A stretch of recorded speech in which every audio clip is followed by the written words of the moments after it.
Les, como siempre, hemos estado por acá ya desde hace un tiempo, desde hace varios meses, al frente de este humilde ministerio, ministerio conforme a su corazón, ¿verdad? Con sede acá en los Estados Unidos, en Fort Worth, estado de Texas. Una vez más, mis bendiciones, mis saludos a todos mis hermanos que me puedan oír en diferido o en vivo, que a lo mejor estén aún todavía conectados conmigo a estas horas de la noche.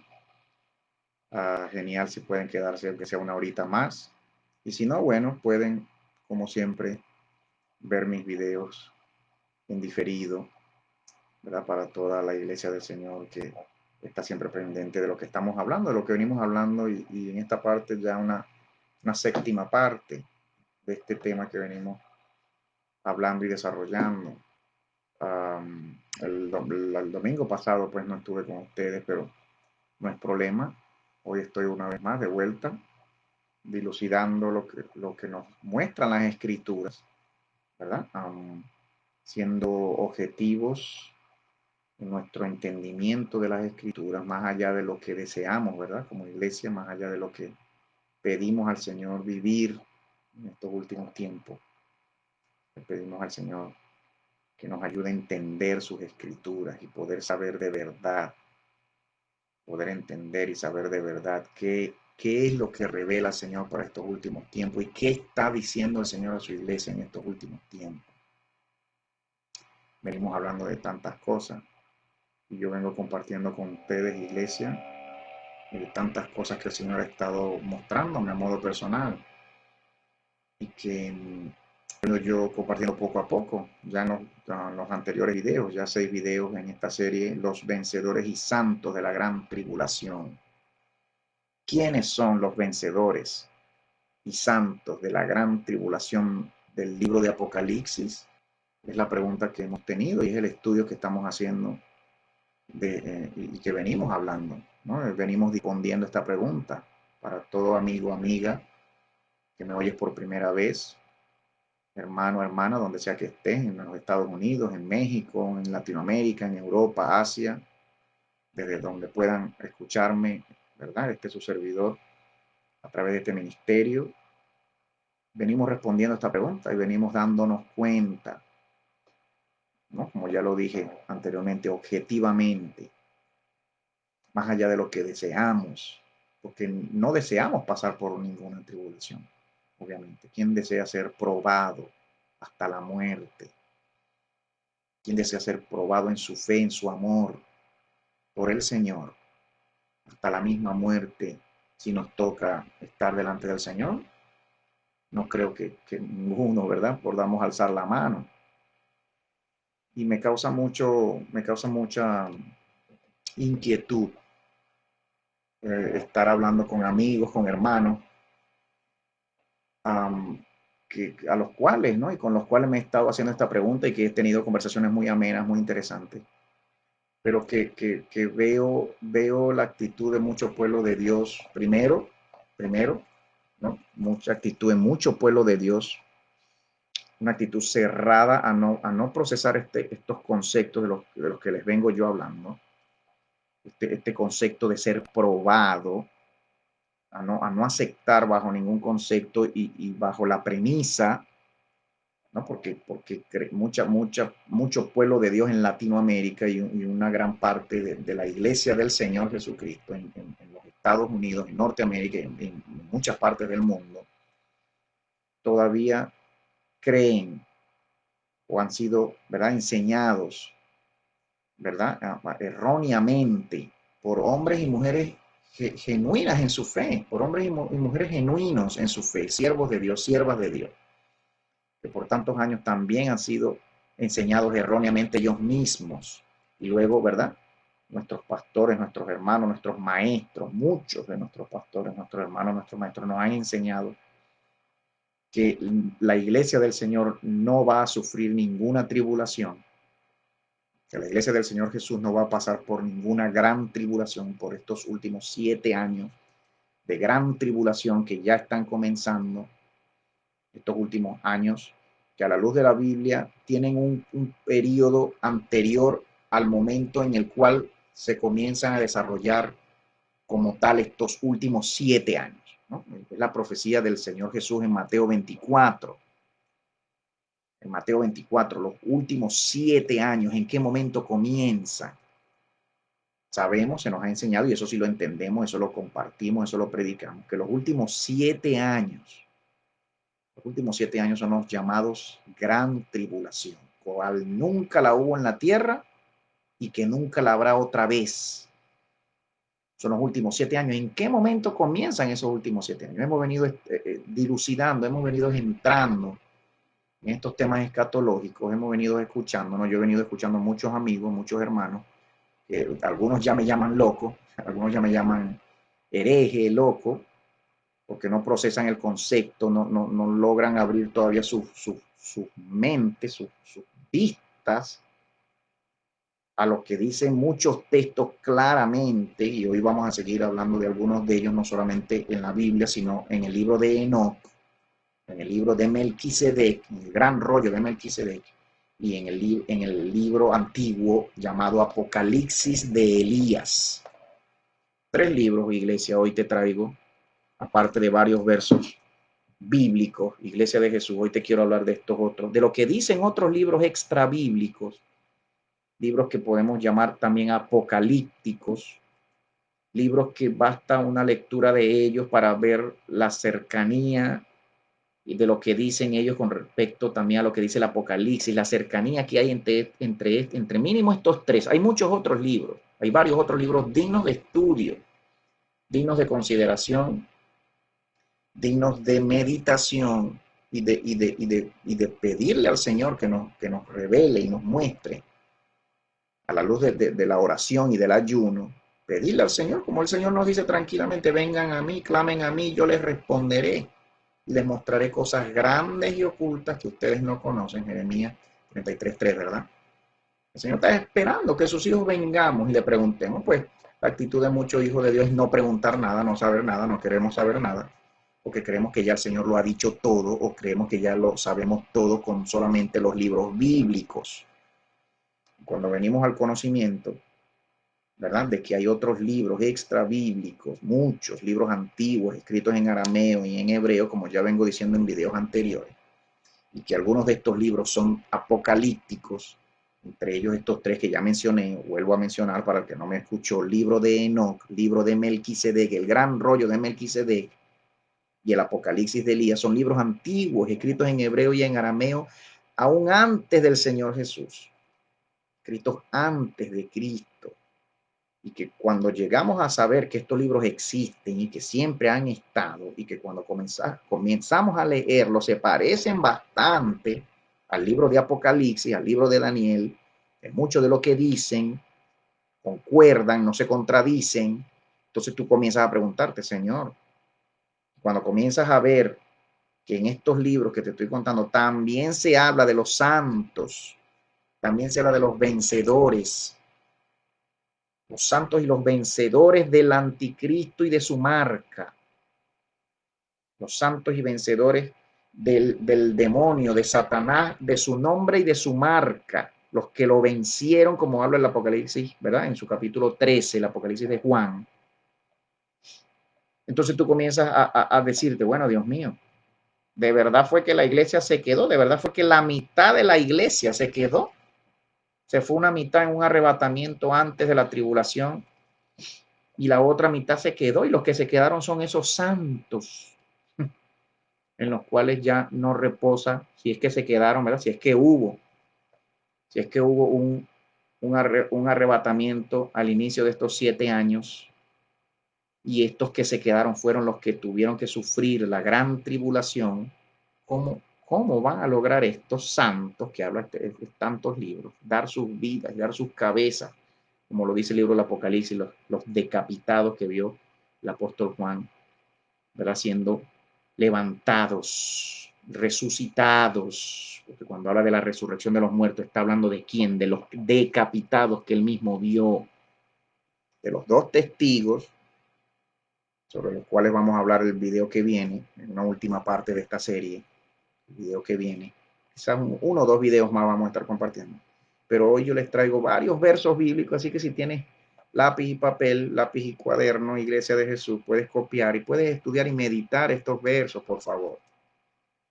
Hoy, entre tantos versos bíblicos, te quiero hablar de versos extra bíblicos en estos otros 3 libros, para que podamos entender de una vez por todas, Iglesia de Jesús, más allá de creernos pretribulacionistas o post-tribulacionistas, o si yo creo en esta escuela, o yo creo que yo me voy antes de la tribulación, o yo creo que yo me voy a la mitad, o yo creo que me voy al final.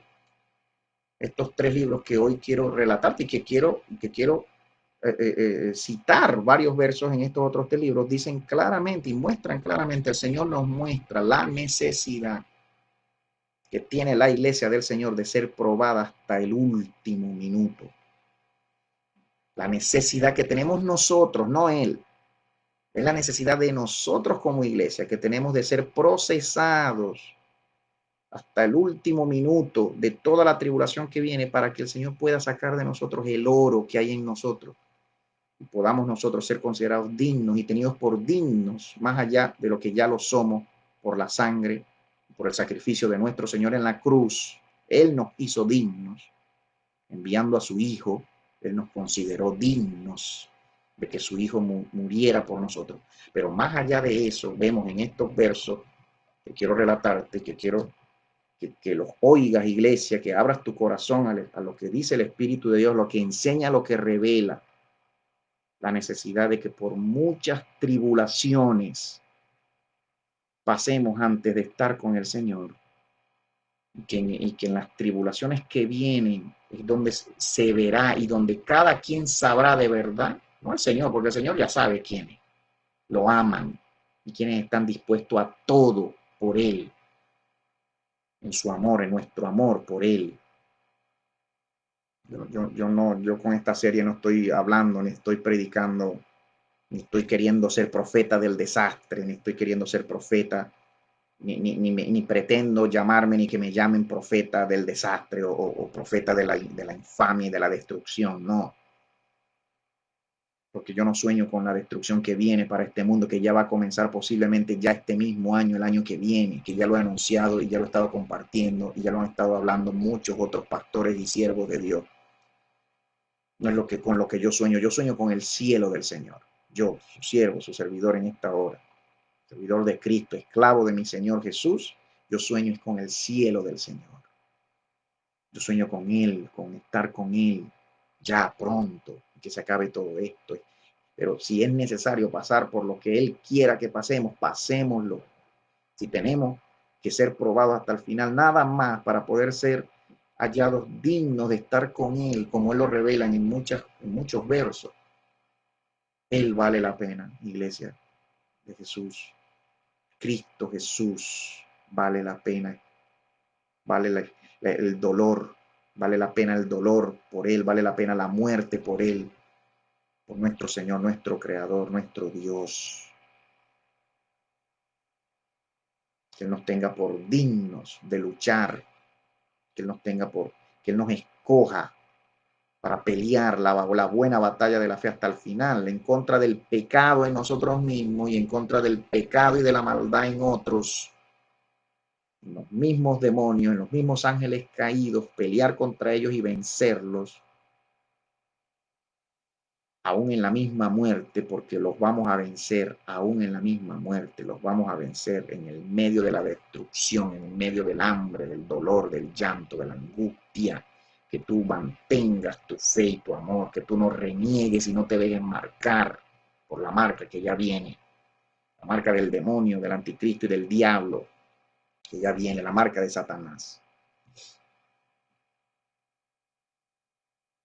Que sepamos que la persecución que se va a desatar muy pronto en contra de la iglesia del Señor en todo el mundo, comenzando en este país, en los Estados Unidos de América, esa persecución es por amor del Señor a nosotros, iglesia de Jesús, entiéndelo, entendamos, iglesia, ya de una vez, que si tenemos que pasar por persecución, por tortura, por cárcel, por hambre, por muerte y por llanto, no es porque el Señor nos odia, no es porque el Señor dejó de amarnos, o porque el Señor no cumplirá su promesa de venir, no, El Señor nos ama, como ya lo he dicho en videos anteriores, y lo sabemos, su iglesia.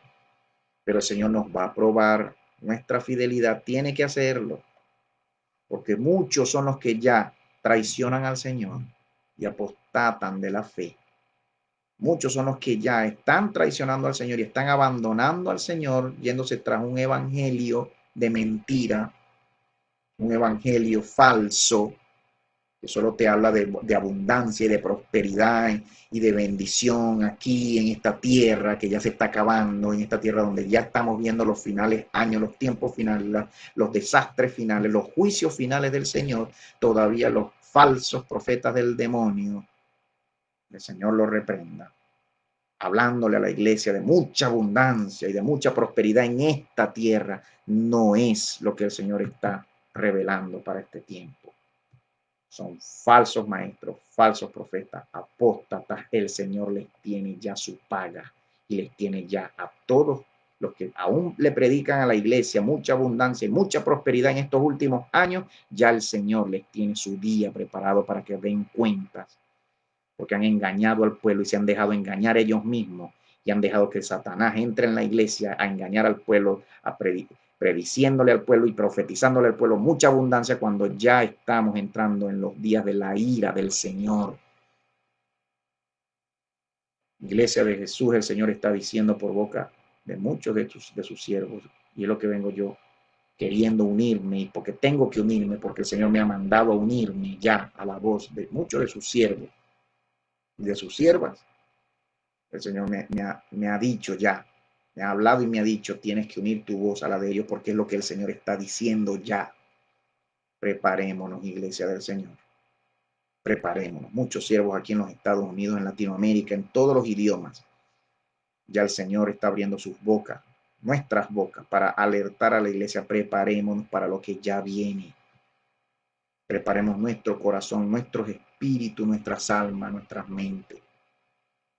Ya ha llegado y ya está comenzando el gran día del Señor, el día del Dios Todopoderoso, el día de la ira santa del Señor en contra de la maldad de este mundo, en contra del pecado, en contra del misterio de la iniquidad y de todos sus siervos que le sirven a Satanás en esta tierra,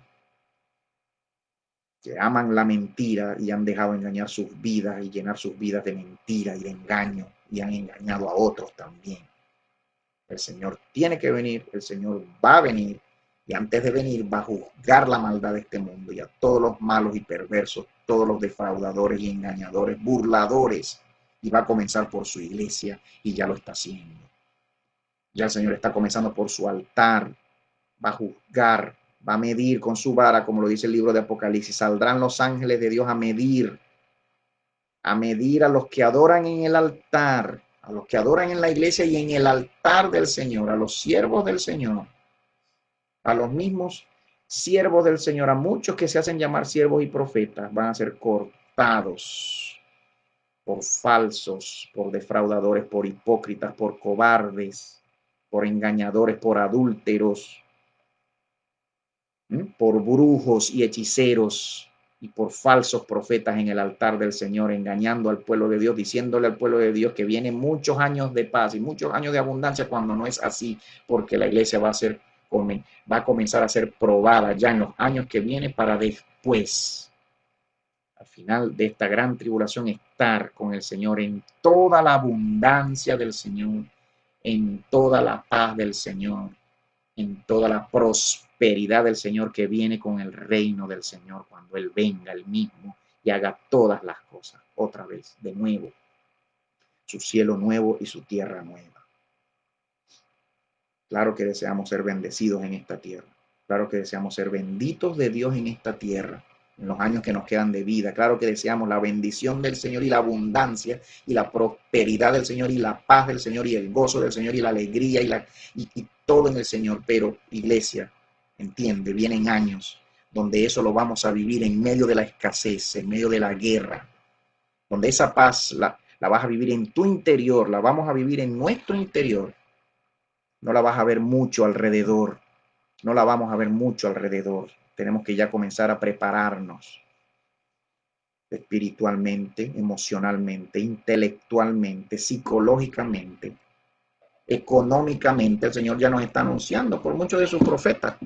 Comiencen a guardar comida, comiencen a guardar leña, velas, enlatados, alimentos.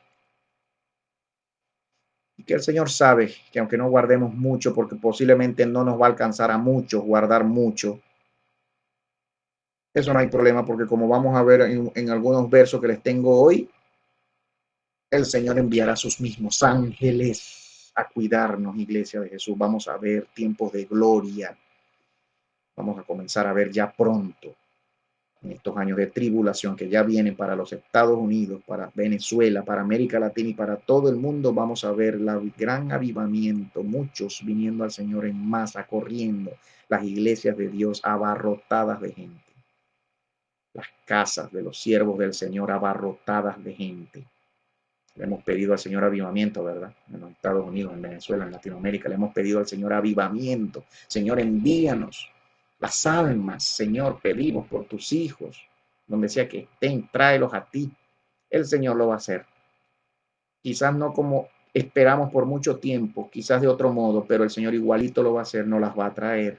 Va a traer corriendo almas desesperadas, buscando del Señor por todas las cosas que vamos a comenzar a ver ya pronto, por la gran guerra mundial que ya se acerca este mismo año y el año que viene, como ya están diciendo muchos de sus profetas, muchos de los profetas del Señor, los verdaderos profetas del Señor, no los profetas de pacotilla que hoy vemos en muchos altares, en muchas iglesias, mentirosos, engañadores, usados del demonio. Muchos de ellos son brujos y hechiceros.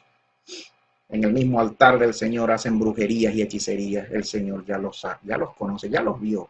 El Señor ya les tiene su paga, como ya lo dije.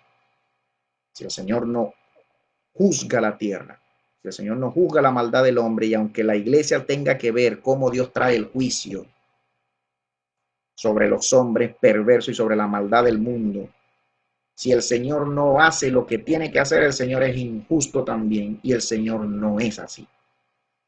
Si el Señor no se levantara de su trono en estos últimos tiempos, que se cumple ya los 6.000 años de tiempo que el Señor le ha dado a la humanidad y a la maldad de los ángeles caídos, que viven entre nosotros, viven en las profundidades de la tierra, como lo enseñan las Escrituras, viven ya entre nosotros y viven también en los mundos, en el universo que el Señor les hizo y donde los puso y donde les dio lugar después de que cayeron del cielo, como lo enseñan varios libros bíblicos y extrabíblicos.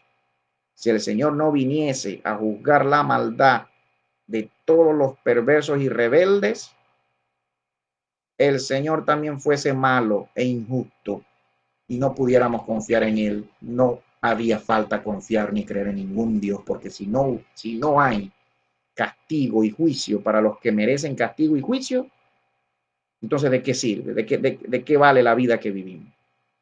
No vale de nada. Pero el Señor no es así. El Señor ha prometido juicio y castigo para todos los que destruyen la tierra, para todos los que asesinan y matan, para todos los que mienten, para todos los que destruyen sus familias, los que destruyen la tierra, los que destruyen las naciones. El Señor es justo y todos sus juicios, Iglesia de Jesús, entiende esto, para estos tiempos. Todos los juicios del Señor son en amor y son perfectos y son justos. Todos los juicios que vamos a ver, que ya vienen, que no te hagan dudar, iglesia, del amor del Señor, de su amor por ti, por tu familia, pero el Señor va a probar tu amor y mi amor. En los años que vienen el Señor va a hacer que tú y yo veamos quiénes le amamos de verdad, quiénes damos gracias en medio de la prueba, quienes damos gracias en medio del hambre, en medio de la muerte, en medio de la persecución, quienes damos gracias al Señor en medio de la tortura y de la cárcel.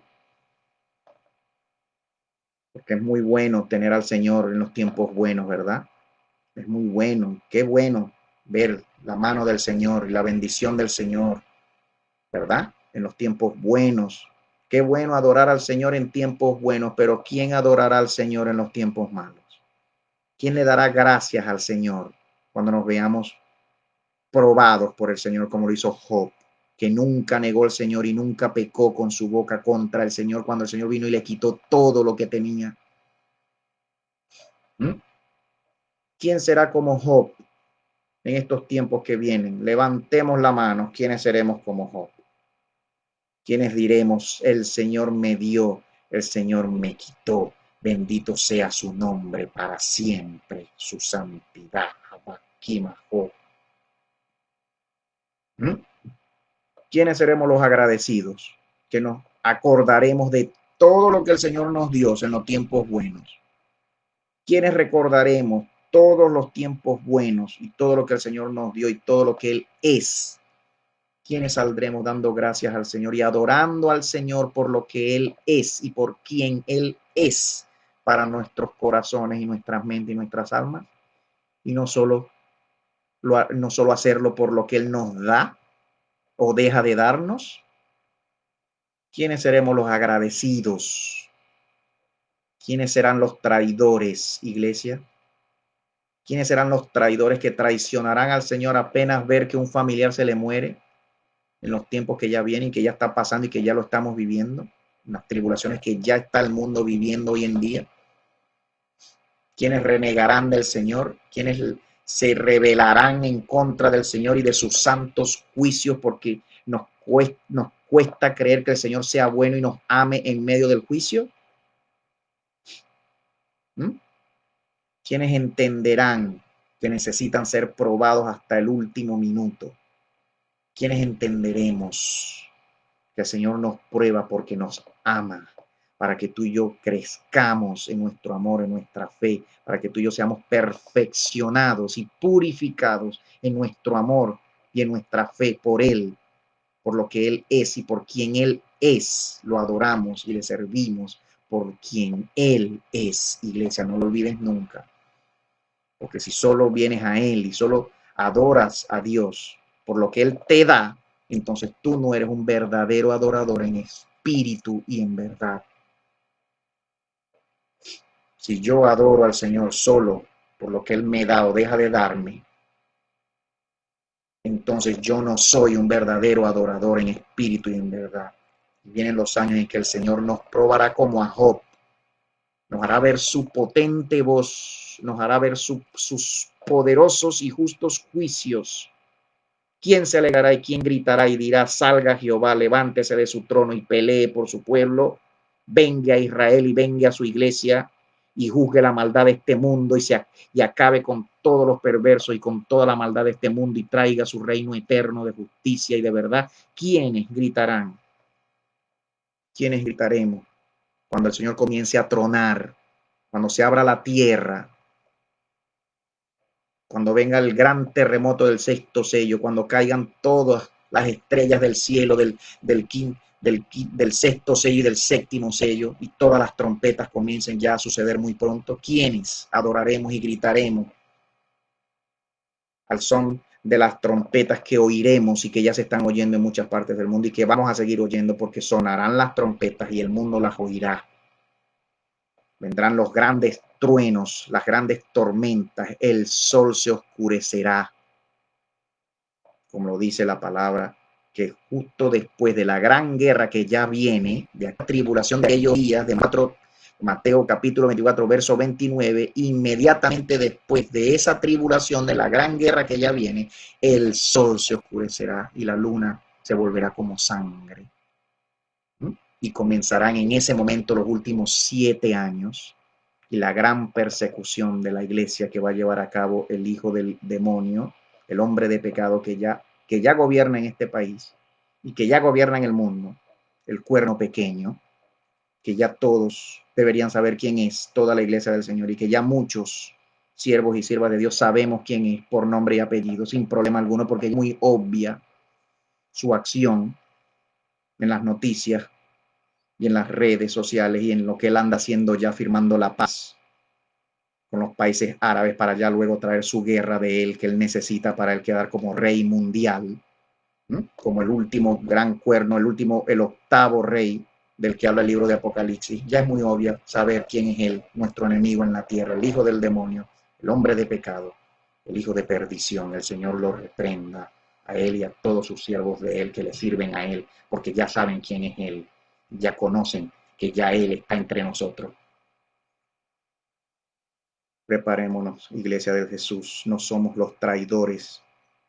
Los hijos del Señor, los que amamos al Señor, no somos traidores, no traicionaremos a nuestro Dios, nunca negaremos su nombre sobre nosotros y nunca nos dejaremos marcar por ningún demonio, por ningún rey perverso, hijo del demonio. El Señor lo reprenda, nunca lo haremos. Los hijos del Señor defenderemos al Señor en nuestro corazón, como Él nos defendió en la cruz. Bendito su nombre.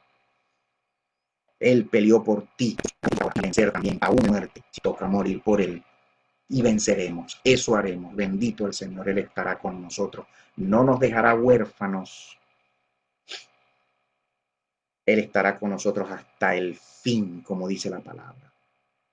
¿Cómo es entonces que se va con unos y otros se quedan? Y los que se quedan, pues, los que se quedan no tendrán al Espíritu de Dios, ¿verdad? Si es que se quedaron algunos, si es que hubo algún rapto al inicio de estos 7 años, pues los que se quedaron no se quedarán precisamente con el Espíritu de Dios, porque el Espíritu de Dios se habría ido. Pero adivina que la palabra dice, Él estará con nosotros hasta el fin, nunca nos dejará huérfanos. ¿Por qué dice hasta el fin ese verso? No os dejaré huérfanos, vendré otra vez a vosotros.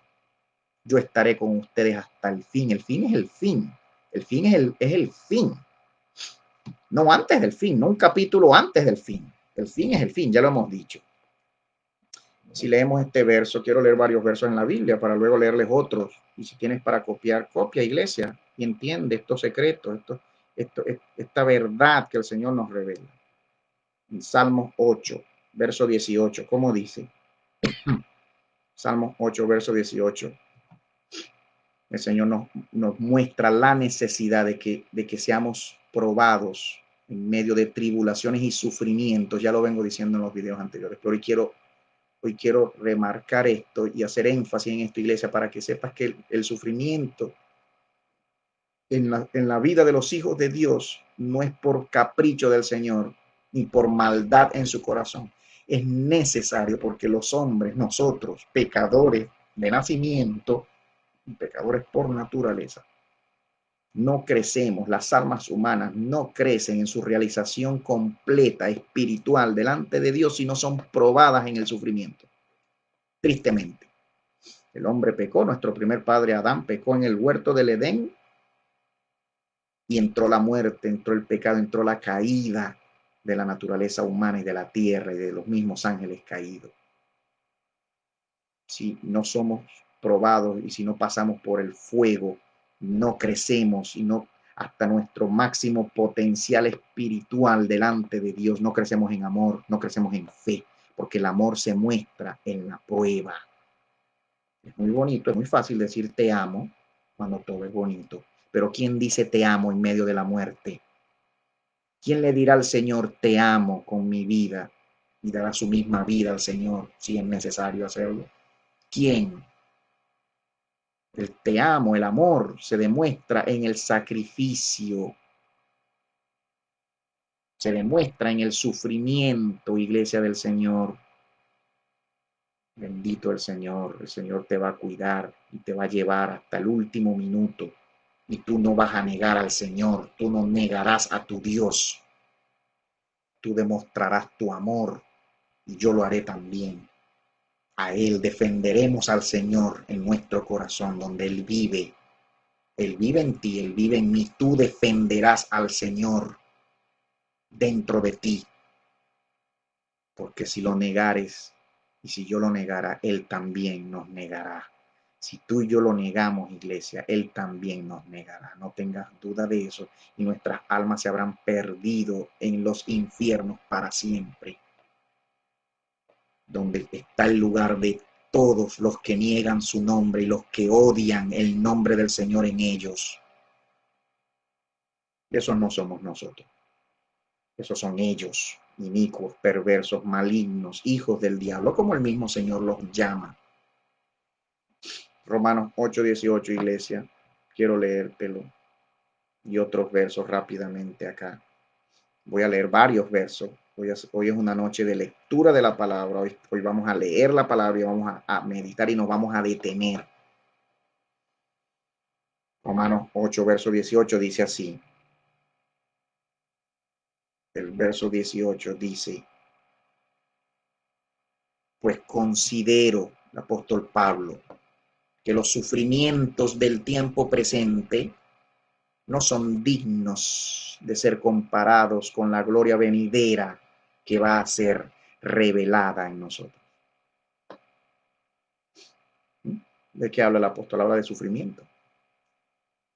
¿De qué queremos nosotros que hable? Pues de prosperidad, ¿verdad? Pero ¿qué cosa? Él no habla aquí de prosperidad como tal, aunque la Biblia está llena de promesas de prosperidad para esta tierra y en el reino que viene. Pero nos ha tocado a nosotros, iglesia de Jesús, que me oyes por acá, hermano, hermana, amigo, amiga, nos ha tocado a nosotros ser la última generación, la generación de las generaciones, la mejor generación. Porque si el Señor te ha permitido a ti y me ha permitido a mí nacer en esta última generación para ser la generación que venza al demonio y al pecado y a la maldad en nosotros y en el mundo y en los ángeles caídos también, entre ellos al mismo diablo, que es un simple ángel caído de entre todos los que cayeron, el jefe de ellos y el, ¿verdad? Pero es uno más de ellos, ¿no? Vencerlo a él, vencer las tentaciones, vencer el pecado en nosotros. No queremos, no nos gusta leer los versos bíblicos que nos hablan de sufrimiento, no nos gusta, no nos gusta. Discriminamos en la palabra. Nos gustan los que hablan de money, de dinero, nos gustan los que hablan de grandes terrenos, de grandes promesas, de grandes bendiciones materiales en esta vida.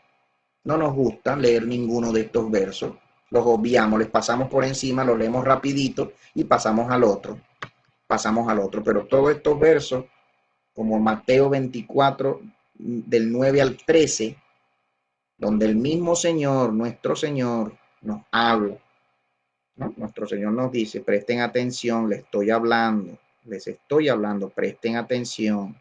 Donde el mismo Señor con su boca nos anuncia que seremos probados y que seremos atribulados, porque es necesario para que nosotros mismos alcancemos todo nuestro potencial espiritual en el Señor, para el que nacimos y para que Él nos creó, y para vergüenza y para juicio de los ángeles caídos también al final, porque sus testigos que somos nosotros, seremos los testigos en el juicio final, seremos la prueba final de Él, en el gran juicio final en contra de la maldad esencial de Satanás y de sus ángeles. No dice la Biblia que tú y yo, no dice el apóstol y los apóstoles, que tú y yo juzgaremos a los ángeles. ¿Cuáles ángeles está hablando? ¿Está hablando de los ángeles buenos? No, no está hablando de los ángeles buenos, que no merecen ningún juicio porque no han pecado, no han caído. Está hablando de los ángeles malos, de los ángeles rebeldes que cayeron del cielo, del que habla el libro de Enoc.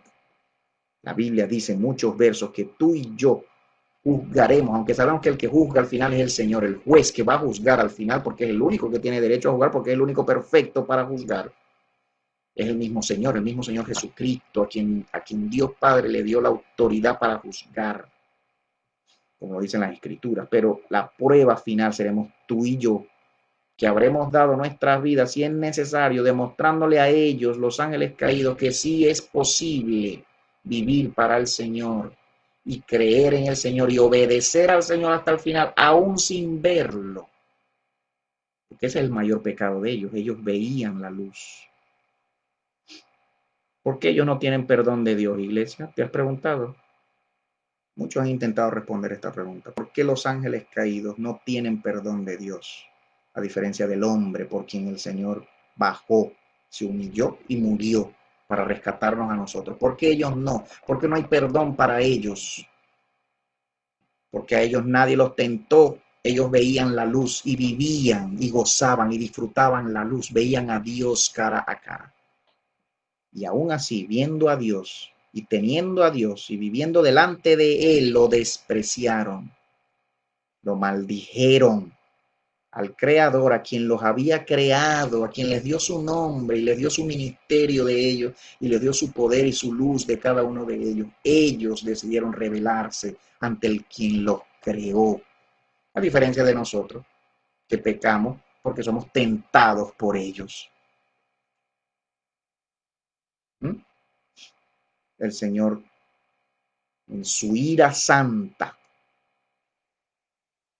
nosotros seremos la prueba final y los testigos finales para Dios cumplir su voluntad de condenarlos a ellos y a todos los hombres malvados y perversos, hijos de Satanás, que se complacen en la maldad que hacen y en la maldad que le hacen a otros, que hayan gozo en la maldad, y su gozo lo han encontrado en hacer lo malo. El Señor se gozará en condenarlos para siempre, sin perdón alguno, en su amor santo y perfecto, y porque los ama a ellos también, es que lo va a hacer, porque es lo que se merecen. Es lo que se merecen los malos y perversos de este mundo, los mentirosos de este mundo, los cobardes e incrédulos, los idólatras. Todo el que se arrepienta, obviamente, de corazón y de fruto de arrepentimiento. Cuando la Biblia habla de fruto, no habla de fruto en miles de iglesias que yo pueda tener. Cuando la Biblia habla de fruto, no habla no habla de miles de ministerios que yo pueda tener y de miles de iglesias y miles de almas que vengan al Señor a través de mí. No, hablan de fruto de arrepentimiento de tu corazón. Porque bien lo dice el apóstol Pablo, no sea que habiendo sido heraldo, instrumento de Dios para la salvación de muchos, yo mismo venga a ser condenado. ¿No lo dice el apóstol Pablo en la palabra? ¿No lo dice el Señor a través de su apóstol? Que los mismos siervos de Dios, los mismos hijos de Dios, a quien Dios llama a su ministerio, después de haber sido heraldo para muchos, todavía aún podemos ser condenados. Lo dice el apóstol Pablo. Porque muchos confunden y creen que cuando la palabra habla de fruto está hablando de gente o de dinero o de logros en este mundo. Está hablando de fruto de arrepentimiento en tu corazón, fruto de santidad y de justicia, el fruto del Espíritu que habla la palabra, que habla el libro de Gálatas. Fruto del Espíritu, haber nacido de nuevo, que de verdad hayas nacido de nuevo y que de verdad vivas una vida de santidad y de rectitud delante del Señor, porque sin santidad nadie verá al Señor. Mateo 24, versos 9 al 13, el Señor con su boca nos dice así, Iglesia de Jesús. Mateo 24, del verso 9 al 13. El Señor nos dice así. Una vez más, perdón que repita. Estoy aquí buscando en el celular el verso del 9 al 13. Entonces os entregarán a tribulación y os matarán. Y seréis aborrecidos por todas las naciones a causa de mi nombre. A muchos se hará tropezar entonces y se entregarán unos a otros y unos a otros se aborrecerán. Y serán levantados muchos falsos profetas y engañarán a muchos. Y por haberse multiplicado la maldad, el amor de muchos se enfriará. Mas el que perseveró hasta el fin, este será salvo. ¿De qué nos habla el Señor? El mismo Señor. Estas son palabras de nuestro Señor Jesús, Mateo 24. ¿De quién está hablando? ¿A quién le está hablando? ¿Le está hablando a pueblo que no es su pueblo o le está hablando a sus discípulos y a su pueblo? El verso 9. Os entregarán a sus discípulos, a nosotros, a su iglesia. El Señor nos está avisando, el Señor no nos dice esto para asustarnos, Dios mío. No conocemos al Señor, iglesia, no conocemos el corazón del Señor. El que duda del amor del Señor no conoce al Señor, porque Dios es amor. Y todo lo que el Señor hace y decide hacer con nosotros y con este mundo lo hace en amor, porque nos ama, su amor es perfecto, su amor no lo entendemos, no llegamos a entender su amor. El Señor es justo y todo lo que Él hace, todos sus juicios son justos y son en amor, aún por los malvados, aún por los que reciben el juicio. Te estoy hablando de niveles, iglesia, te estoy hablando de cosas y de secretos que no terminamos de entender. Ni yo mismo pretendo entender muchos secretos que la palabra revela, porque si tú me preguntas a mí, yo te puedo decir lo que yo deseo vivir y no vivir, pero no depende de lo que yo quiero y lo que yo deseo vivir o no vivir. Yo tengo que ir y tú tienes que ir y nosotros tenemos que ir a lo que nos revela el Señor. Y esto es lo que revela el Señor, que nos vienen tiempos muy duros a la iglesia hasta el fin del mundo. Romanos 14:8. Romanos 14:8, Iglesia de Jesús. Mira cómo el Señor nos dice por su palabra. En Romanos 14, verso 8. Romanos 14, verso 8 dice así. Pues si vivimos, no lo sabemos, ¿verdad? Muchas iglesias se sabe este verso y lo citamos y lo cantamos. Pero ¿quién lo entiende? ¿Quién de verdad lo entiende? ¿Quiénes lo entendemos? Porque si vivimos, pues si vivimos para el Señor, vivimos. Y si morimos, para el Señor, morimos. Esos días que vienen no nos agarrarán a nosotros descuidados. No nos agarrarán a nosotros como ladrón en la noche, porque no somos de la noche. Ya el Señor nos anuncia. Somos del día, estamos apercibidos, estamos velando, estamos esperando esos días. La persecución a ti, a mí, la cárcel, las injurias, las calumnias, nos echarán en las cárceles, nos perseguirán, nos irán a buscar a nuestra casa, nos entregarán nuestros familiares, nuestros padres, nuestros hijos, nuestros hermanos, nuestros vecinos, nuestros tíos, se levantarán. No, esas palabras no es para los que amamos al Señor, esas palabras es para el que no tiene al Señor. Eso que habla ahí, ese sufrimiento, esa muerte que dice ahí le va a suceder solamente a los que no tienen al Señor. ¿Está segura, iglesia, que esta palabra solamente es para los malvados y no para nosotros? ¿Mm? Nosotros somos más especiales que Job. ¿Tú te crees más especial que Job? ¿Tú te crees más sabio, más santo? Yo me creo más santo, más sabio que Job. La Biblia dice que Job era uno de los hombres más sabios, santos y perfectos. Dios se jactaba de Job delante de Satanás. Pero Dios conocía que Job tenía que ser probado hasta el último minuto, y fue probado y Dios lo probó y Job pasó la prueba porque amaba al Señor. Job es un ejemplo y una figura profética y figurativa, valga la redundancia, ¿no? Una figura profética en el Antiguo Testamento de la realidad y de lo que vamos a vivir nosotros como iglesia en los últimos tiempos. No dice la palabra que todo en el Antiguo Testamento es sombra de lo que ha de venir y de lo que habría de venir. Job es una figura. Iglesia, te invito a leer más el libro de Job y a considerar y a crecer en toda oración y en toda búsqueda del Señor y en todo amor, a definir tu corazón, a que crezcamos en todo amor por el Señor, a enamorarnos del Señor, a soñar con su reino, con Él, con ver sus ojos, a que comencemos a soñar con ver los ojos de Dios. No estamos soñando mucho, iglesia, no estamos deseando mucho estar con Él ya en este momento, como era el deseo interno de los apóstoles. Los apóstoles soñaban ya estar con Él, no querían estar un día sin Él.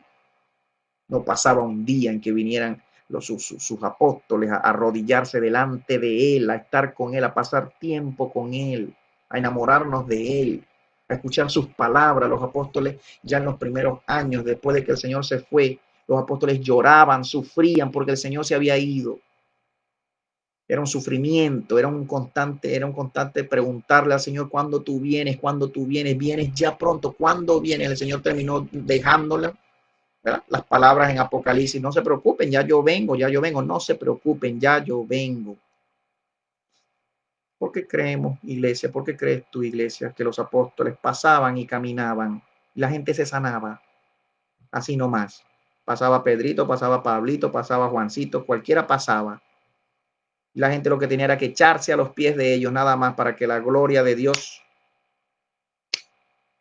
Eran primeros hombres consagrados a Dios, eran primeros hombres que vivían en rectitud y en santidad delante de Dios, ¿verdad? En toda justicia, hombres apartados, arrepentidos de sus pecados, cambiados por el Señor, nacidos de nuevo. Y segundo, eran hombres que oraban mucho, pasaban horas orando porque deseaban estar con el Señor, extrañaban al Señor. ¿Cuánto extrañas tú a tu Dios en el día? ¿Cuánto extraño yo a mi Señor? ¿Cuánto hablo con Él en el día? Hablo con Él, no hablo mucho con Él, no paso tiempo con Él, no le canto mucho, no lo adoro, no exalto sus grandezas, sus maravillas, su amor, su salvación por mí, por la iglesia, por mi familia. Cuánto valoro lo que Él hizo por mí en la cruz, cuánto lo valoro, cuánto agradezco en mi corazón lo que Él hizo por mí en la cruz, al haberme dado la vida primeramente, obviamente, y luego haberme salvado. Cuánto valoro tantas veces que me ha salvado de la perdición y de la muerte en esta vida. Cuánto lo valoro dentro de mí. Cuánto necesito estar con Él, escuchar sus palabras, oírlo. Cuánto necesito decirle cosas, decirle palabras. Cuánto lo necesito. Ha llegado los días, iglesia del Señor, en que tú y yo debemos venir a enamorarnos del Señor, a comenzar a soñar, a estar con Él. Soñar de ver su gloria, su reino, sus tronos, su luz, sus ojos, su cielo de Él. Ha llegado la hora, iglesia de Jesús, de que tú y yo comencemos a dejar y a poner de lado todos nuestros dioses que tenemos en nuestro corazón en esta tierra. Todos los ídolos que tú tienes en tu corazón en esta tierra, tus hijos, tu esposo, tu esposa, tus posesiones, tus riquezas, tus títulos, tus trabajos, tu dinero, tus cuentas, tus tierras, tus ganados. Ha llegado la hora de que tú comiences a sacar de tu corazón todos los ídolos que puedan hacerte caer y hacerte dudar de tu amor por el Señor y hacerte dudar de su amor por ti, porque viene la marca de la bestia, del anticristo, viene el hambre, y si te dejas marcar te perderás. Vendrán a nosotros y nos preguntarán, nos obligarán, no nos preguntarán, nos obligarán a renunciar a su nombre. Y muchos traidores lo harán, porque su corazón no fueron perfeccionados a tiempo, porque no dejaron que Dios perfeccionara sus corazones en su amor por Él y en saber que Él te ama y nunca dudar de su amor. Porque si lo niegas, y si yo lo niego, y si alguno lo niega, va a ser por dudar de su amor por Él, y va a ser por dudar del amor de Él por ti. Va a ser por creer más en ti que en Él. Va a ser por temer, por temer, por temor, porque no fuiste perfeccionado en tu amor por Él, ni dejaste que su amor por ti te perfeccionara cuando tú tenías tiempo, cuando yo tenía tiempo. El perfecto amor echa fuera el temor. Nadie muere por nadie si no lo ama. Nadie da su vida por nadie si no lo ama de verdad. ¿Tú estás dispuesto a dar tu vida por tus hijos? Yo estoy dispuesto a dar mi vida por mis hijos, por mis padres, por mi familia, por la iglesia del Señor. ¿Estoy dispuesta? ¿Sí? ¿Estoy dispuesto? ¿Estás dispuesta? ¿Estás dispuesto a dar tu vida por tus hijos, por tu esposo, por tu esposa, por tus riquezas? ¿Estás dispuesta a dar tu vida, a sufrir, a pagar cárcel por tu familia? ¿Estás dispuesta? ¿Estás dispuesto a hacerlo por tu amor a Dios? Porque la persecución que viene no va a ser porque ames mucho a tu familia. La persecución que viene va a ser porque decimos que amamos a Dios. Y los enemigos de Dios se levantarán a matarnos y a obligarnos a renunciar a nuestro amor a Él. ¿Estás dispuesta, iglesia? ¿Estamos dispuestos? Decimos que sí. Se lo preguntas a muchos, me lo preguntas a mí, yo se lo pregunto a muchos. Toditos creemos que sí. llegará el día en que eso se verá, en que tú tendrás que definirte de qué lado estás y de qué lado estás, si del lado de Satanás o del lado del Señor. Si quieres pasar la eternidad con el Señor o si querrás pasar la eternidad con el diablo y sus demonios en los infiernos de abajo. Llegará el día y los que traicionen al Señor serán condenados.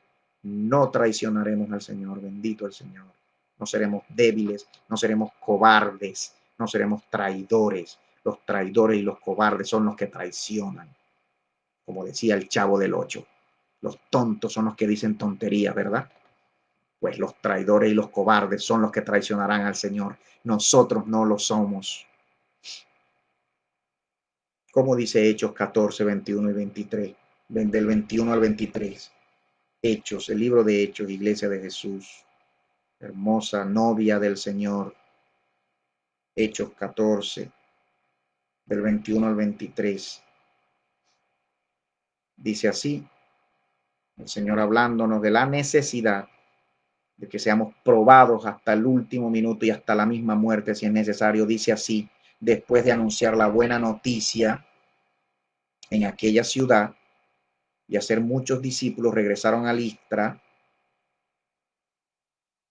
a Iconio, a Antioquía, fortaleciendo los ánimos de los discípulos y exhortándolos a permanecer en la fe. Y les decían, es necesario que entremos en el reino de Dios a través de muchas aflicciones. ¿Mm? Y después de nombrarles ancianos por votación, ¿no? Bueno, dejemos por votación, habiendo orado con ayunos, los encomendaron al Señor en quien habían creído. Como dice el verso, es necesario que entremos en el reino de Dios a través de muchas aflicciones. El necio preguntará, ¿por qué es necesario? El necio, el amador de sí mismo, el amador de su mismo vientre más que de Dios, preguntará, bueno, ¿y por qué es necesario? ¿Para qué? ¿Por qué? Ya yo te vengo diciendo por qué. Para que tengas un mayor peso de gloria en la resurrección de los muertos y en el reino que viene, para que tú alcances mayor renombre y mayor gloria de parte de Dios y los ángeles de Dios en el cielo cuando estemos con Él. Dios quiere dártela, Dios quiere dármela, pero ¿quién quiere ganársela? ¿Mm? ¿Quién quiere ganársela por sí mismo? ¿Quién quiere estar con el Señor? ¿Quiénes queremos estar con Él? Nada más estar, sea que nos dé o no nos dé, cualquier lugar de la mesa. Si nos da una coronita o 20,000 coronas, mucha responsabilidad y nos pone a reinar, como reinaremos con Él, como dice la palabra que reinaremos con Él. ¿Mm? ¿Quiénes aman al Señor por quien Él es y ya, no por las coronas que Él te pueda dar en el reino que viene, aparte de las que te quiere dar en esta tierra? Que tu nombre sea conocido no solo allá, sino aquí también, antes de ir allá con Él.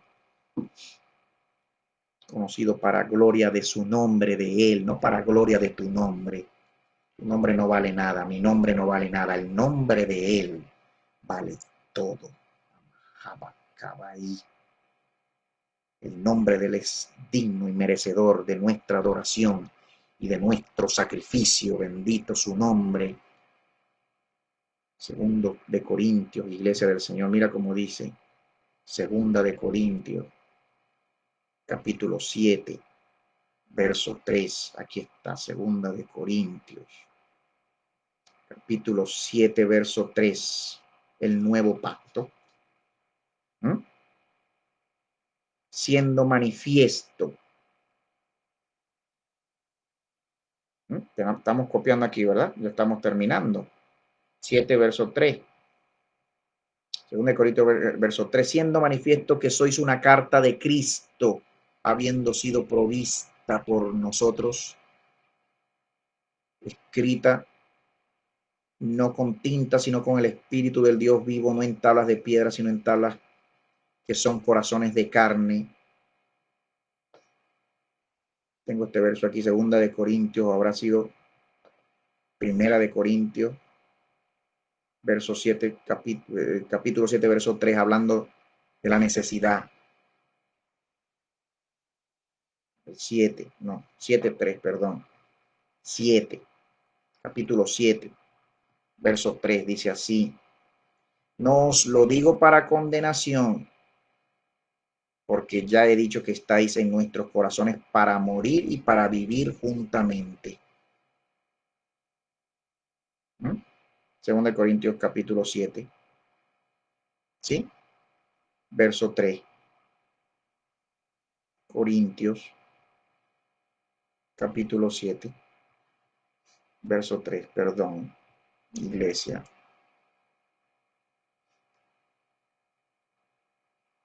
Perdón que estoy acá. ¿Sí? Para morir y para vivir juntamente. Romanos 14:8. Vivir, sea que vivamos o muramos, del Señor somos. Gusta ese verso, ¿verdad? Lo citamos tanto, pero ¿quién lo entiende de verdad? ¿Quién está dispuesto a vivirlo si tiene que vivirlo? No, bueno, moriremos de buena vejez en nuestras camas, de buena vejez. Queremos todo, deseamos todo, soñamos todo. ¿Quién no sueña? ¿Quién no quiere morir con su familia, su esposa, sus hijos, sus nietos? ¿Quién no quisiera? Pero nos tocó a nosotros ser la última generación, la mejor de las generaciones, la más fiel, aunque la palabra diga que muchos tropezarán y negarán, porque nunca creyeron de verdad. Decían que creían en el Señor, dijeron que creían mucho, que amaban al Señor, dijeron amarlo, y en muchas canciones y muchas oraciones decían te amo, te amo, te amo, pero nunca lo vivieron. Nunca dieron fruto de arrepentimiento, nunca los conoció el Señor porque nunca abrieron sus corazones de verdad. Nunca nacieron de nuevo. Todos los traidores que traicionan y traicionarán al Señor y seguirán traicionando a nuestro Señor, nunca lo dejaron entrar de verdad. Siempre fue por interés, siempre fue por interés, nunca te atreviste a amar, nunca se atrevieron a amar de verdad al Señor, porque si lo hubiesen hecho, el Señor los hubiese cuidado hasta el final. La palabra dice que muchos tropezarán. Cuando dice tropezarán, ¿de quién está hablando? ¿Quién tropieza? El malvado, el malo. El malo es malo. El hijo del demonio, el que es del diablo desde siempre. ¿Mm? No está hablando de los malos, de los perversos. Está hablando de los que tuvieron y fueron llamados y tuvieron oportunidad de Dios y lo rechazaron. Conocieron, gustaron de la verdad. ¿Mm? Gustaron del evangelio, gustaron del amor del Señor y no quisieron amar al Señor hasta el final. El Señor nos tenga misericordia y nos ayude, ¿verdad? Miren las verdades que estoy hablando yo acá. Algunos estarán pensando, bueno, ¿y quién se cree Teo? Él se cree ya muy salvo, él cree que ya está salvo. No, yo voy a ser probado también. Todos seremos probados. Mi oración por mí mismo, que oro todos los días, por mí, por misericordia, por gracia del Señor, para que el Señor me ayude hasta el último día de mi vida. Mi oración es por ti también, no solo por mí, por ti, iglesia, por ti, amigo, amiga que me estás escuchando, hermano, hermana, para que tu fe no falte, para que tu amor no falle, para que mi amor no falle, y que no vamos a ser nosotros en nuestra fuerza, que vamos a poder vencer solitos en nuestra fuerza, no. Tenemos que encomendarnos al Señor y en el momento de la prueba, Él nos va a guardar, como lo dice la promesa. Yo también te guardaré del día de la hora, de la prueba y de la tentación de tu corazón y de tu mente para negarme a mí. No está hablando de guardarnos de las estrellas que caerán del cielo, aunque también lo hará a sus hijos y a sus fieles, también lo hará, enviar a sus ángeles para sacarnos de las ciudades, como ya lo vamos a ver. Filipenses 1:21. Está hablando de la prueba de tu corazón. Él también te guardará de la prueba, y que muchas versiones dice del día de la tentación. Cuando el tentador vendrá a tentarte y vendrá a marcarte para que puedas comer y vender y vivir, porque tú crees que vivir, ¿verdad? Porque creemos muchos que solamente vivimos de la comida. No terminamos de entender el verso, que no solo de pan vive el hombre, sino de toda palabra que sale de la boca de Dios. Esos días, los días que vienen, los vamos a entender, iglesia. Cuando mucha iglesia se arrastre a pedirle pan al demonio, porque no creyeron nunca que Dios les puede proveer el pan. Del mismo cielo nos puede llover el pan como le llovió a Israel por tantos años en el desierto. La iglesia no cree eso, mucha iglesia no va a creer eso, muchos tropezarán. Pero los verdaderos fieles y caballeros y caballeras del ejército del Señor, no nos arrastraremos ante ellos, los venceremos y el Señor se reirá de ellos a través de nosotros. Bendito el Señor. Filipenses 1:21. Filipenses 1:21. Dice así: en nombre del Padre, del Hijo y del Espíritu del Señor. Mira cómo dice, o el 1:21, porque para mí el vivir es Cristo y el morir es ganancia. Son versos en la palabra que nos hablan de que la muerte no es pérdida, iglesia. La muerte en el Señor y para el Señor, y defendiendo al Señor como Él te defiende y te defendió a ti en la cruz, y te defiende todos los días delante del Padre, porque tú y yo lo que merecemos es destrucción por nuestros pecados. Él se para delante del Padre y nos defiende. El morir para su iglesia no es pérdida, es ganancia si nos toca morir por Él. Porque nadie quiere morir siendo perseguido, ¿verdad? Nadie quiere morir con una espada aquí. ¿Quién quiere morir con una guillotina aquí? ¿Quién quiere morir ahorcado? ¿Quién quiere morir ahogado? ¿Quién quiere morir siendo torturado? ¿Quién? Levante la mano. Nadie.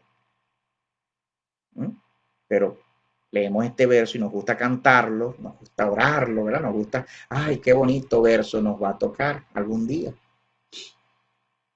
Y ahí se va a saber si de verdad crees en este verso, si de verdad crees que morir en el momento es para tu ganancia, para ir de una vez a estar con tu Dios, porque tu sueño en esta vida, tu anhelo más profundo en tu corazón, que tú anhelas, que tú es venir ante su presencia de Él todos los días. Es hablar con Él, es estar con Él, es pasar tiempo con Él, estar donde Él está, amar lo que Él ama, odiar lo que Él odia, despreciar lo que Él desprecia, ser un solo espíritu con su espíritu de Él. Y ahora, ya para ir avanzando y terminando el libro de Enoc, que es lo que te quiero hablar hoy, Iglesia de Jesús, en el capítulo 47, ¿verdad? Ya sabemos, muchos sabemos, yo he estado ya contando el libro de Enoc, que es un libro inspirado por el Señor, citado por el apóstol Judas en su carta, lo pueden buscar. En la carta del apóstol Judas, él habla de Enoc y de su profecía de él, ¿no? Y que sabemos quién era Enoc, sabemos que Enoc fue el séptimo hombre después de Adán, profeta del Señor, caminó con el Señor y por caminar con el Señor se lo llevó.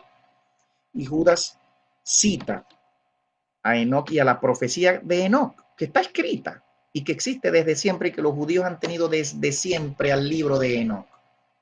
Desde siempre existe en la literatura judía y ellos lo conocen, pero como este libro condena a Israel y a sus pecados y habla de la rebeldía y de la rebelión de Israel, de la desobediencia de Israel, pues los mismos judíos lo han desechado porque es un libro que habla muy tremendo de ellos, ¿no? Muchos libros en la Biblia también hablan y exponen el pecado de Israel.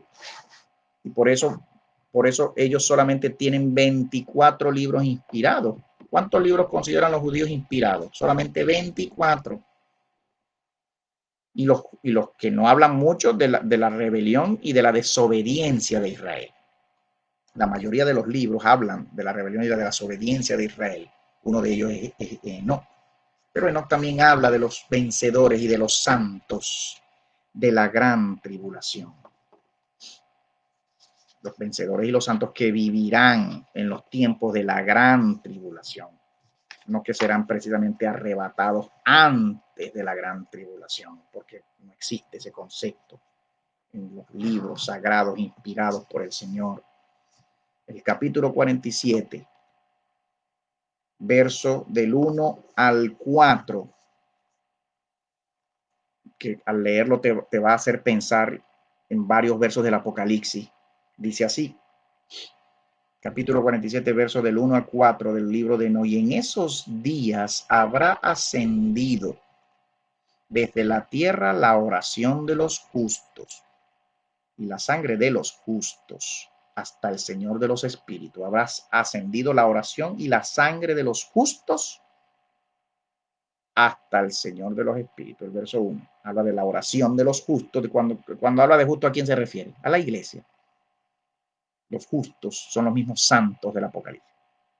Hasta el Señor de los espíritus. Está hablando de los tiempos finales. Y luego el verso 2 dice, en esos días los santos que habitan en lo alto de los cielos se unirán en una sola voz y suplicarán, orarán y alabarán y darán gracias y bendecirán el nombre del Señor de los espíritus. En nombre, lo harán en nombre de la sangre de los justos que ha sido derramada. Y pedirán que la oración de los justos no sea en vano ante el Señor de los espíritus y que el juicio se cumpla en ellos y no tengan que sufrir para siempre. Ya sé en cuál verso estás pensando, en el quinto sello del Apocalipsis, ¿verdad? En el quinto sello del Apocalipsis, el capítulo 6, verso 10, Apocalipsis capítulo 6 habla del quinto sello, donde se ve a los santos de Dios que vienen a preguntarle al Señor, ¿hasta cuándo tú no vengas nuestra sangre? Y el Señor le dice, espérense, que todavía no se ha completado el número de los que han de venir y unirse a ustedes y de los que han de morir y ser asesinados, igual que muchos de ustedes. Es la respuesta del Señor en el quinto sello en el Apocalipsis. Espérense tantito más, que todavía los que necesitan ser probados hasta la muerte todavía no lo son. Está hablando del quinto sello. Está presentando el sexto sello, el inicio de los últimos 7 años. El quinto sello presenta al sexto y al séptimo sello. Y en el séptimo sello están las 7 trompetas. Y al final, en la séptima trompeta, en el último año, como ya lo vamos a leer en el libro de Melquisedec, están las 7 copas, el último año de los últimos 7 años, el séptimo año. Mira cómo termina de decir el libro de Enoch acá. En esos días vi la cabeza de los días cuando se sentó en el trono de su gloria. Y los libros de los vivos fueron abiertos ante él, y todas sus huestes que habitan en lo alto del cielo y sus consejeros estaban ante él. Ya hace referencia a Apocalipsis 20, capítulo 20, versos 11 y 12. Y los corazones de los santos se llenaron de alegría, porque el número de los justos había sido establecido. Mira cómo dice acá, la referencia a Apocalipsis 6, cuando habla del quinto sello, del número que no había sido completado todavía, y la oración de los justos escuchada, y la sangre de los justos requerida ante el Señor de los espíritus. El libro de Enoch confirma lo que ya sabemos, que es necesario que la iglesia del Señor sea probada durante la gran tribulación, que desearíamos irnos antes, en un arrebatamiento antes de la gran tribulación, pero que no es lo que revela ni el Apocalipsis, como ya leímos y varios de estos versos, ni el libro de Enoch. Un libro muy famoso, muy reconocido, los apóstoles lo conocían, sabían que era escritura, y por eso el apóstol Judas lo cita como escritura en su carta, cuando habla de Enoch, y cuando habla, y que si lees el libro de Enoch de principio a fin, te vas a enterar de muchas cosas, y te vas a enterar de la verdadera razón de la maldad. Vas a saber qué fue lo que hicieron los ángeles caídos, cuando cayeron. Vas a entender el capítulo 6 de Génesis, lo vas a entender claramente, porque el libro de Enoch te habla de los ángeles caídos, de los gigantes, de los nefilim, de los hijos de la progenie, y de los hijos de esos ángeles, los hijos del diablo. ¿Por qué tú crees que cuando el Señor decía, ustedes son hijos de su padre, el diablo? El Señor lo decía en parábola. El diablo tiene su simiente en la humanidad. El diablo sembró su semilla, sus hijos de él, que desde que nacen mitad humanos, mitad demonios, desde que nacen. ¿Mm? Pondré enemistad entre tu simiente, le dijo el Señor a la serpiente en el huerto del Edén. Pondré enemistad entre tu semilla, entre tus hijos y los hijos de la mujer. No solamente está hablando de la humanidad, está hablando del Mesías venidero que vendría a través de la mujer. Y él te herirá en la cabeza y tú le herirás a él, estaba haciendo referencia al Mesías, a él en el calcañar, en el talón. Pero él te herirá en la cabeza y te matará, porque la serpiente se mata por la cabeza. ¿Mm? Iglesia de Jesús, mira ahora el libro de Melquisedec, gloria a Dios, este hermoso libro, el gran rollo de Melquisedec, que invito yo a la iglesia a buscarlo, a pedírmelo, y que no tengo yo problemas en enviarlo por internet, a cada correo que me manden. El libro de Melquisedec, Iglesia de Jesús, muy hermoso. Mira lo que dice el capítulo 7, versos del 13 al 19 del libro La historia de la vasija, porque el libro de Melquisedec, el gran rollo de Melquisedec encontrado en las cuevas de Qumran, en la cueva número 11 de Qumran, de los rollos del Mar Muerto en los años 40, más puntualmente en el año 47, la cueva número 11, el gran rollo de Melquisedec, que tiene fragmentos en el Museo de Jerusalén. Este libro reconstruido, la historia de la vasija, que es la historia del vaso de Abraham, donde Abraham llevó la luz que Dios le mandó a poner en una vasija y con ella fue a rescatar a Lot y a sus hijas, una historia muy hermosa. La expansión y la explicación de la historia en Génesis, cuando habla que de regreso venía Abraham y que Abraham le diezmó a Melquisedec, se explica en el libro de Melquisedec, que te voy a leer ahora. No te voy a leer, obviamente, esa parte, te quiero leer el capítulo 7, versos 13 al 19. Iglesia, presta atención, que me estás escuchando. Del verso 13 al 19, en el capítulo 7 de la historia de la vasija, del libro de la vasija, en el libro de Melquisedec, que son 3 libros, historia del universo, la creación de los ángeles y del cielo, pendiente, la creación del cielo y de los ángeles, pendiente, iglesia, y luego el reino de Salem, la historia de Salem, la historia del reino de Melquisedec, donde Melquisedec era rey, como lo dice el Génesis, y luego la historia de la vasija. Al final de esta historia, de esta vasija, donde Abraham echa el cuento de la vasija, en el capítulo 7, versos 13 al 19, dice así: durante 6 años, toda la humanidad, iluminada por la mayor revelación del amor y de la justicia de Yahweh, tendrá oportunidad de romper con el imperio del pecado, uniéndose a los hijos de Israel en su marcha de purificación y restauración del reino de la luz.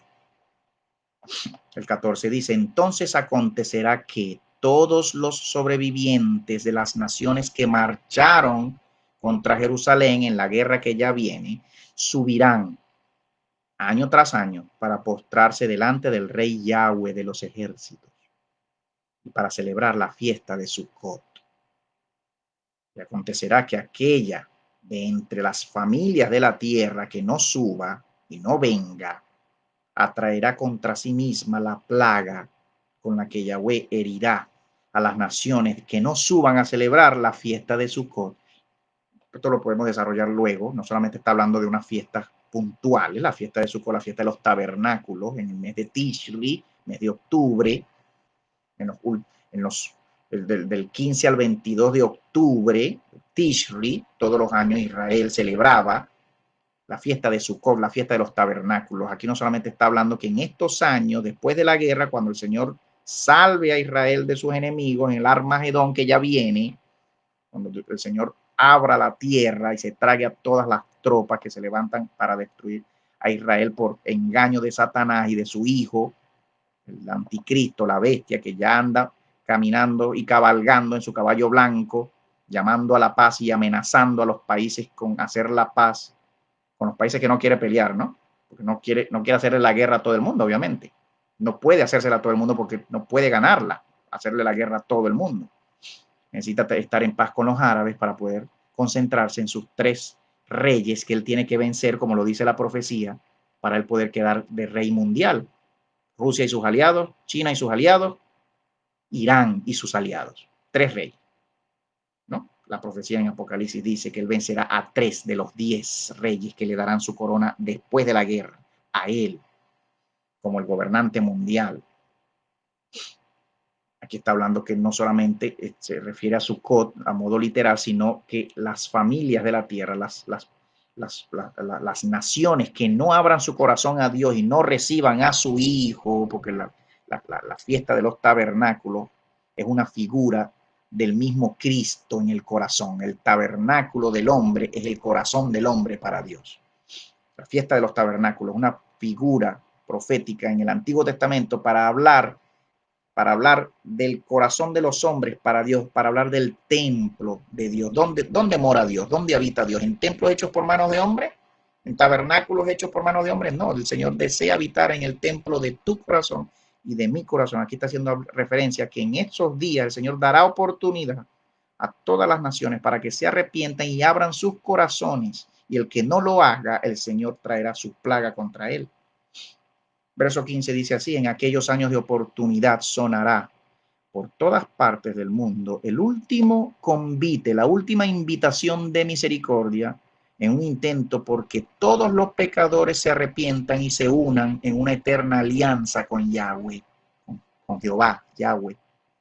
En hebreo se dice Yahweh, diciendo: así dice Yahweh, observad el derecho y practicad la justicia, porque mi salvación está pronta a llegar y mi justicia a manifestarse. Bienaventurado el hombre que proceda así, y el Hijo del Hombre que en esto se afirma, que guarda el sábado.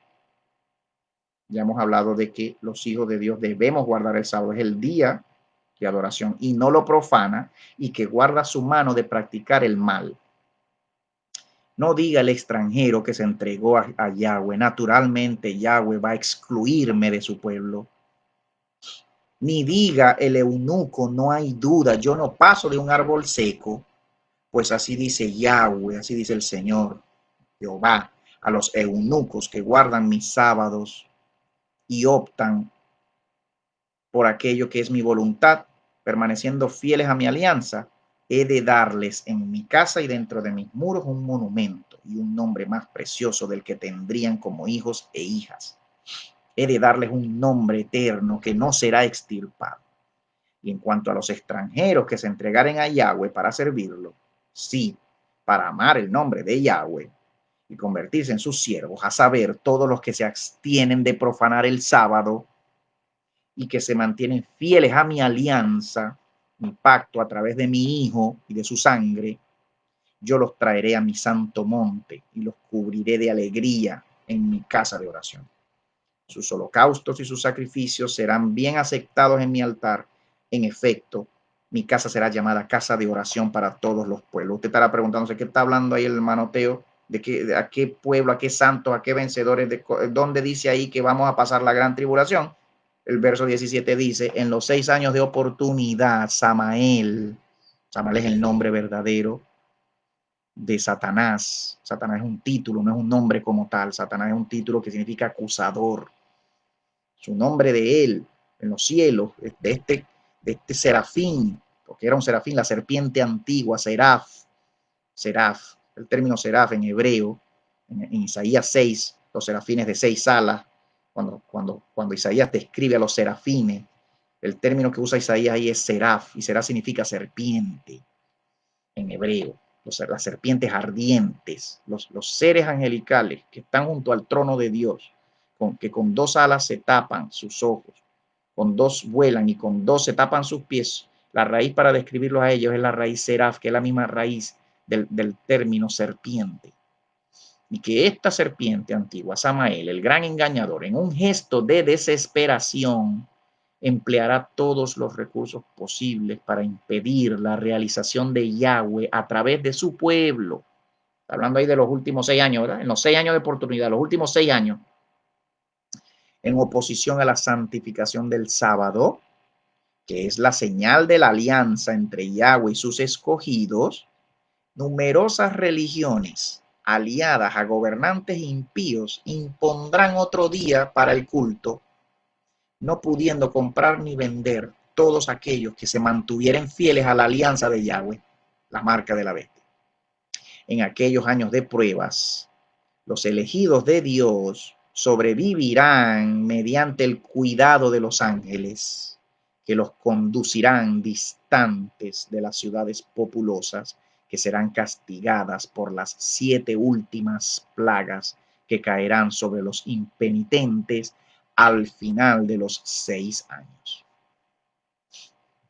Durante los 6 años de la cosecha final, el Mesías edificará una nueva y eterna Jerusalén, adornándola con los hechos de justicia de sus escogidos. Esa nueva Jerusalén solamente será revelada al completarse toda la justicia divina al final del 7º año, periodo en que los elegidos de Dios tendrán como desafío, los elegidos de Dios en el último año tendrán como desafío vivir una vida sin culpas, sin pecado, pues cualquier acto de rebeldía en aquel tiempo estaría sin expiación, significando una eterna vergüenza para el Creador. No hay perdón de pecados, según este verso, en el último año de la gran tribulación. Es el año de la ira del Señor, de las 7 copas, de las 7 plagas que caerán sobre todos los que pecan. Llámese quien se llame, sea quien sea. En ese último año, los que amamos al Señor y que queden vivos, que hayan quedado vivos para ser transformados al final de los 7 años en la resurrección de los muertos y en la transformación de los muertos. En ese último año no se vale pecar. En ese último año la iglesia del Señor se va a cuidar de ofender y de blasfemar y de rebelarse y de pecar de cualquier modo posible, porque no tendrá expiación el pecado en ese último año. Es el año de la ira santa del Señor contra el pecado y la maldad de quien sea, de todos los hombres, llámese quien se llame, sea quien sea. La misma iglesia del Señor se cuidará de rebelarse contra el Señor en ese último año. Y el Señor nos ayudará a cuidarnos, obviamente. Míralo como dice. Mira cómo termina este hermoso libro aquí, en este capítulo 7. Al completarse los 7 años, el Mesías aparecerá en las nubes del cielo, acompañado por todas las huestes celestiales. Al tocar su trompeta en aquel gran Rosh Hashanah, la fiesta de las trompetas, que dura desde el 1 de Tishri hasta el 9 de Tishri, 9 días tocando trompeta, la fiesta de las trompetas, octubre. Aquí nos está diciendo hasta el momento en que va a suceder la resurrección y el arrebatamiento, va a ser en un octubre. Mira cómo dice, al tocar su trompeta en aquel gran Rosh Hashanah, los fieles fallecidos resucitarán revestidos de gloria, los vivos victoriosos serán transformados en un abrir y cerrar de ojos, recibiendo cuerpos perfectos. Juntos todos los redimidos serán arrebatados hacia la Nueva Jerusalén en un viaje inolvidable que comenzará en el primer día de la fiesta de Sukkot, el 15 de Tishri, de octubre. Después de 7 días de feliz ascensión, llegarán a la ciudad santa para conmemorar delante del trono el 8º día de la fiesta. Que vamos a conmemorar nuestras bodas con el Señor, el 8º día. Está hablando acá, nos está dando fechas. Este libro da fechas de la resurrección. No te dice el año, pero te dice el mes y te dice los días. No te dice la hora ni te dice el propio día de la venida del Señor. Aquí no está hablando de la venida, de la propia venida del Señor hasta abajo a juzgar la maldad. Aquí está hablando de la resurrección de los muertos y de la ascensión de los vivos. La transformación y ascensión de los muertos y los vivos, los resucitados y los transformados. Para que nadie salga diciéndome, hermano Teo, ya ahí se peló, allá hay muchas fechas ahí y nadie sabe ni el día ni la hora. Bien dicho, el día y la hora. No habla del año ni del mes. El verso no dice año y mes, el verso dice día y hora. No dice nada de que no pueda haber de parte de Dios o de que el Señor no nos quiera revelar el año y el mes. No dice nada de eso. Ese verso, para cualquiera que salga diciendo, nadie sabe cuándo el Señor regresa, es verdad, usted está hablando de un evento puntual, el regreso del Señor. Aquí estamos hablando de la resurrección y la ascensión. Delante del trono, el octavo día de la fiesta, como si fuese un sueño, los rescatados del Señor entrarán en la ciudad santa, encontrando a su lado norte el jardín del Edén, en medio del cual se eleva el monte Sión, el lugar del trono de Yahweh, de Jesús, el Mesías, el mismo Yahweh, Jehová Padre, Jehová Hijo, Jehová Espíritu Santo.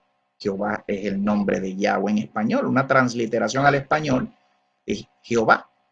Y el nombre del Dios Trino es Yahweh. Coronados por el Mesías, los redimidos entonarán el cántico de la victoria, haciendo vibrar por todo el espacio los acordes de sus arpas, laúdes y flautas. ¿Qué nos revela este libro? Que también vamos a pasar por la gran tribulación y al final, en el séptimo año, es que el Señor nos levantará. Y por último, para ir culminando ya, estos videos los vamos a partir en 3 partes para que puedan también verse más fácilmente en países donde el internet no ayuda mucho. En 3 partes, todos estos videos que estamos montando van a tener cada uno 3 partes, van a ser videos de media hora. No hay problema con que hoy tengamos otra vez hora y media ya, pero el Apocalipsis de Elías, que te hablaba al principio, Iglesia del Señor, amigo, amiga, el Apocalipsis de Elías. ¿Cuál Apocalipsis es, hermano Teo, que usted está inventando ahí? No, yo no lo estoy inventando, un libro muy antiguo, en esta versión copta, que data la copia más reciente que se encontró, que se haya encontrado de este Apocalipsis, la copia más reciente. No te estoy diciendo la original, te estoy diciendo la más reciente, la que se encontró y se pudo datar, la que se encontró hace muchos años atrás y se pudo datar, se data del 200 después de Cristo, esa copia. O sea que la original pudo haber sido escrita, obviamente, y si la escribió el profeta Elías como tal, sea quien la haya escrito, él o cualquier otro, no hay problema. El nombre se llama Apocalipsis de Elías porque se observa el nombre del profeta Elías en varias partes del libro, no porque a lo mejor lo haya escrito él mismo, como pudo haber pasado, que lo pudo haber escrito él mismo, o que lo haya escrito otro, no hay problema con eso, pero su nombre aparece muchas veces en el libro y por eso a ese texto se le conoce y se le puso el nombre cuando se comienza a leerlo y a estudiarlo y a repartirlo. En la antigüedad se comenzó y se sabía y se le llamó Apocalipsis de Elías. Su versión copta, el egipcio antiguo, ¿verdad? El egipcio antiguo, una versión copta, la copia datada del 200 después de Cristo, el capítulo 4 de este verso, de este libro que siempre lo han tenido los judíos en sus libros sapienciales y referenciales y que nunca nos llegó, ya sabemos las razones, nunca nos llegó a nosotros en nuestra Biblia, las razones ya las sabemos, el demonio, Dios habiendo dejado al demonio, porque el demonio hace hasta donde Dios lo deja sin problema, y que el Señor en este tiempo comienza a sacar libros, y comenzó a sacar su libro y comenzó a revelar lo que Él quería que esta generación, esta última generación, supiéramos, y no antes, sin problema alguno. Sabemos que Dios le dio carta verde al demonio para que nos velara, y para que no tuviéramos en nuestras Biblias desde hace mucho tiempo este Apocalipsis, como muchos otros libros y muchos otros Apocalipsis, que nada más por leerlos sabemos que los inspiró el Señor.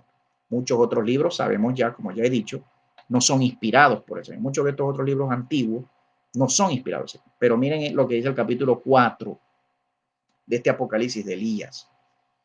Dice así, la Virgen, cuyo nombre es Tabita, la Virgen, cuyo nombre es Tabita, escuchará que el sinvergüenza, aquí está hablando del anticristo, capítulos anteriores, el 1, el 2 y el 3, el nombre que se le da al anticristo es el sinvergüenza, el desvergonzado, el sinvergüenza, se ha aparecido en el lugar santo. La Virgen oirá. La Virgen, obviamente, sabemos quién es la Virgen, la iglesia, la novia, Tabita. Puedes recordar a Tabita en los evangelios, la niña que el Señor resucitó, la iglesia. Escuchará que el sinvergüenza se ha aparecido en el lugar santo. Ella vestirá con su ropa de lino y lo perseguirá por Judea. Sabemos que la profecía tiene dos sentidos, un sentido literal y un sentido no literal, un sentido más amplio, no literal, un cumplimiento literal y un cumplimiento no literal, un cumplimiento más amplio. La dualidad de la profecía, ese es un video posterior que vamos a estar hablando de eso, la dualidad. Por lo mínimo, dos aspectos tiene la profecía bíblica, por lo mínimo dos, puede tener más, pero por lo mínimo tiene dos, un cumplimiento literal y un cumplimiento no literal. Eso lo vamos a estudiar después. Ella lo reprochará, al verso 2, ella lo reprochará por todo el camino a Jerusalén gritando, oh sinvergüenza, oh hijo de la iniquidad, está hablando del anticristo, enemigo de todos los santos. Y el verso 3 dice así, entonces el sinvergüenza volverá su ira contra la Virgen, ¿recuerdas no? Allá el dragón y la mujer en Apocalipsis, la perseguirá hacia el occidente y en la tarde beberá su sangre, la verterá sobre el templo y ella se convertirá en curación para el pueblo. La Virgen, curación para el pueblo, la iglesia. ¿Quién cura el mundo si no es la iglesia? Ella resucitará por la mañana y lo reprochará diciendo, ah, sinvergüenza, tú no tienes ningún poder sobre mi alma ni sobre mi cuerpo, porque yo vivo siempre en el Señor. Y el verso 6 dice así, y ella le dirá después también, tú has derramado mi sangre sobre el templo y se convirtió en salvación para el pueblo. Entonces, de aquí comienza a hablar de los dos testigos. El cumplimiento literal, si son dos hombres, iglesia, cumplimiento literal, pero también un cumplimiento no literal en todos los que seremos testigos del Señor, aún con nuestra propia vida. Entonces, cuando Elías y Enoc escucharon que el sinvergüenza se había aparecido en el lugar santo, descendieron para combatirlo y le dijeron, ¿no te da vergüenza cuando te adhieres a los santos, aunque siempre has sido un extraño? El Apocalipsis habla de los dos testigos, dos personajes, dos hombres, aunque, como ya dije, el cumplimiento no literal implica a todos los demás que también seremos testigos del Señor, que también moriremos como ellos dos, como lo dice el Apocalipsis, que fueron, la bestia que surge del abismo se levantó contra ellos, hizo la guerra contra ella y los mató, como lo dice este Apocalipsis aquí. Tú has sido un enemigo de lo que está en los cielos y de lo que está sobre la tierra. Has sido un enemigo de los tronos y de los ángeles. Has sido siempre un extraño. Has caído del cielo como el lucero del alba. Te has alejado de tu casa, has enajenado tu tribu y te has convertido en tinieblas para todos. Pero tú no te avergüenzas cuando te acercas a Dios porque tú eres un diablo. La iglesia hablándole, Tabita, hablándole al anticristo en este Apocalipsis de Elías. El sinvergüenza escuchará esto y se pondrá furioso y luchará contra ellos en el mercado de la gran ciudad. Estarán 3 horas en el combate, pero él, hablando del anticristo, del sinvergüenza, los matará a los dos testigos. Ellos estarán tendidos, muertos, en el mercado durante 3 días y medio. Los últimos 3 años y medio de la gran tribulación. Esto aquí cuando habla de los 3 días y medio, está hablando de los últimos 3 años y medio. Y toda la gente los verá. A estos dos hombres en Jerusalén y a toda la iglesia y a todos los testigos que habían sido muertos durante los 3 años y medio anteriores. El mundo nos verá muertos y nos matará a los que tengamos que morir, porque no moriremos todos, ya lo dije en varios videos anteriores, no moriremos todos por el Señor. No le place al Señor que muramos todos. Aunque si morimos todos es mejor, porque todos tendremos la misma gloria y mayor peso de gloria en el cielo cuando el Señor nos resucite. Pero al cuarto día ellos resucitarán y lo reprocharán, diciendo, oh sinvergüenza, cuando resucitemos, los resucitados. Lo reprocharemos a él y diremos, oh hijo de la iniquidad, no te avergüenzas por descarriar al pueblo de Dios por el que tú no has sufrido. ¿No sabes tú que nosotros vivimos en el Señor, tanto que nosotros podemos reprocharte cada vez que tú digas, yo dominé sobre ellos? Nosotros separamos la carne del espíritu y te matamos, sin que te sea posible hablar en este día, porque nosotros estamos fuertes en el Señor, ya resucitados. Ya cuando resucitemos, vendremos contra nuestros enemigos, contra este anticristo y contra todos los que nos mataron.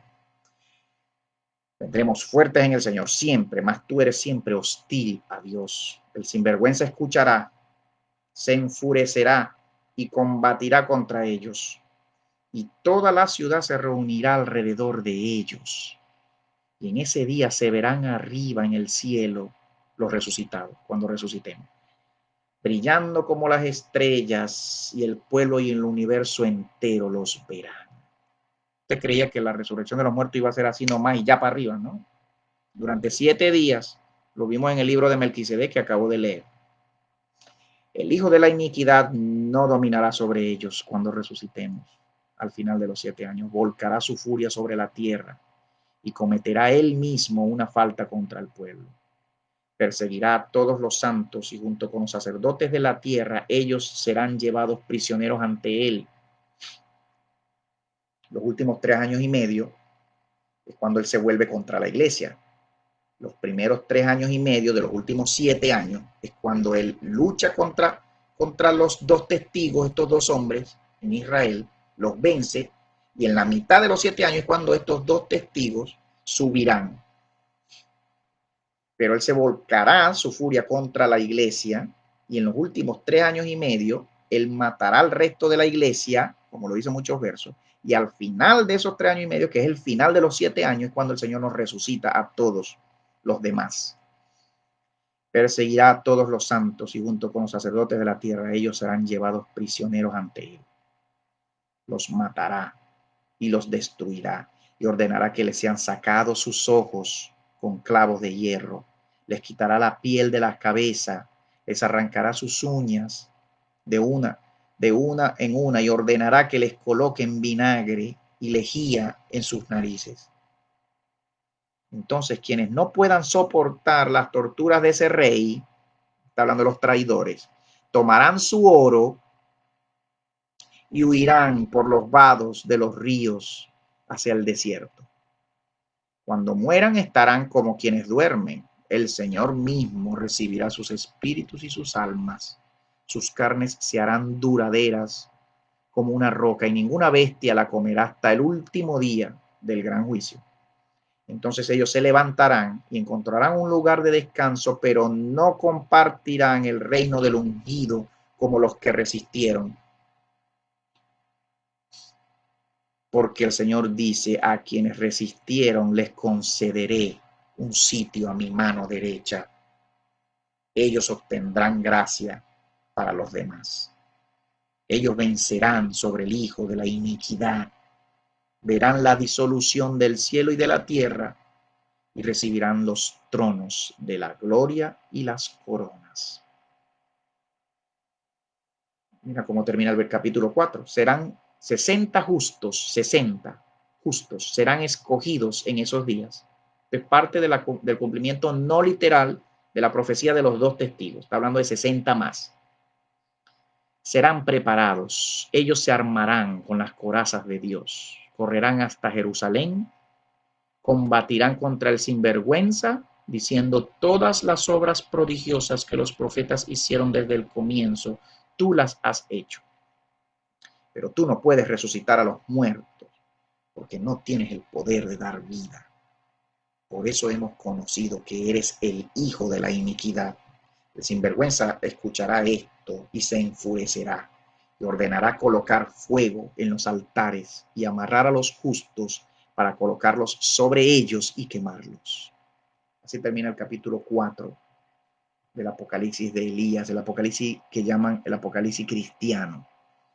Está el otro Apocalipsis, el Apocalipsis hebreo, que es mucho más revelador que este Apocalipsis cristiano, que se encontró la copia más antigua que se pudo datar, es del siglo II después de Cristo. El Apocalipsis hebreo de Elías, que es otro libro, que fue encontrada, ese texto en hebreo, se data de años mucho, mucho antes de Jesucristo. Ambos dos, que se les llama así, revelan hasta la descripción física del anticristo, que ya lo he puesto yo en mis redes, en mi Facebook, y lo solté también por el Facebook porque ya me los leí todito, muchos de estos apocalipsis. ¿Qué te parece, Iglesia del Señor? Ya termina nuestro tiempo por hoy, 1 hora y 44 minutos, no hay problema con esto. Este video, esta séptima parte, nos ha llevado casi 2 horas esta enseñanza, pero no hay problema. Lo vamos a dividir en 3 partes y podrá la iglesia disfrutar, cuando lleguen, puedan disfrutar estos 3 videos, esta séptima parte, ¿no? El libro de Enoc, el libro de Melquisedec y el Apocalipsis de Elías. Y ahora, iglesia, para despedirnos, pues oramos siempre. Te damos gracias, Señor. No oramos al principio realmente, oramos al final ahora, no hay problema.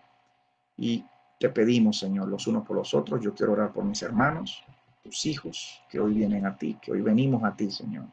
Por favor, mi Dios, toca nuestros corazones, apercibe nuestro corazón. En esta hora yo quiero orar por cualquier persona que oyéndome decida en este momento abrir su corazón a Jesús. Si me oye en esta hora, hermano, haz esta oración conmigo, que has oído estas palabras y necesitas invitar al Señor a tu corazón. Puedes orar conmigo, yo quiero ayudarte diciendo estas palabras. Señor de los cielos, Señor de los espíritus, Señor Jesús, Hijo del Dios Altísimo, hoy vengo a ti, hoy me arrepiento de todas mis maldades, de todos mis pecados. He cometido mucho, Señor, te he ofendido tanto, Señor, mi maldad te ha alejado de mí y a mí de ti. Señor, hoy te pido por mí, por mi alma, salva mi alma.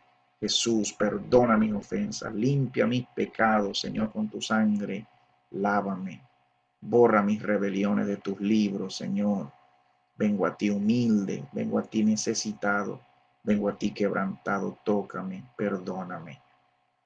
Cúrame de mis heridas, Señor, que hieren mi corazón, cúrame, cura mi corazón, sana mi corazón, salva mi corazón, salva mi alma, salva mi familia, salva a los que amo, Señor, no borres mi nombre de tu libro, yo vengo hoy a ti, porque tú me has traído a ti, por eso yo vengo hoy a ti, por eso te pido que hagas toda tu obra en mí,